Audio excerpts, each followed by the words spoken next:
검경 수사권 조정안이 경찰 권력을 비대화시킨다고 비판한 문무일 검찰총장은 국민 기본권을 명분으로 내세우면서도 공감대가 형성돼 다행이라며 몸을 낮췄습니다. 조국 청와대 민정수석이 문 총장의 우려를 경청하겠다고 밝힌 가운데 앞으로 어떻게 수사권 조정안 갈등을 풀 해법을 찾을지 주목됩니다.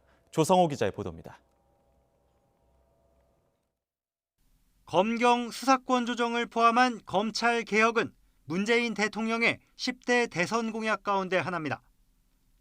고위공직자 비리 수사를 전담하는 공수처를 설치해 검찰 권력을 견제하고 검찰이 독점한 수사권과 기소권을 분리하겠다는 겁니다. 광역단위 자치경찰제를 시행해 경찰 권력도 분산하겠다고 공언했습니다. 문재인 정부 첫 검찰 수장인 문무일 검찰총장도 정치검찰 논란을 불러온 특별수사 비중을 줄이면서 보조를 맞춰왔습니다. 하지만 수사와 정보 수집을 그대로 맡는 경찰에 1차 수사 종결권까지 부여하는 수사권 조정안이 추진되자 반발했습니다.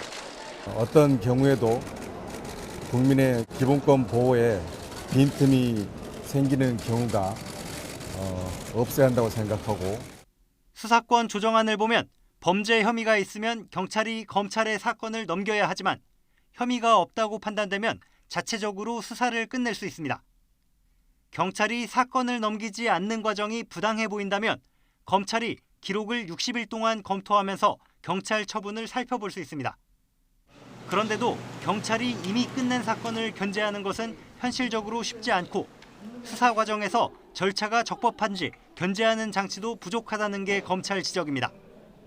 조국 청와대 민정수석이 문 총장의 우려 역시 경청돼야 한다고 밝히면서 검찰로서는 의견을 제시할 길은 열릴 전망입니다.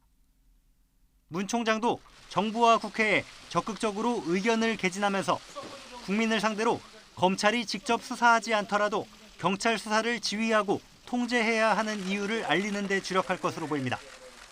YTN 조성호입니다.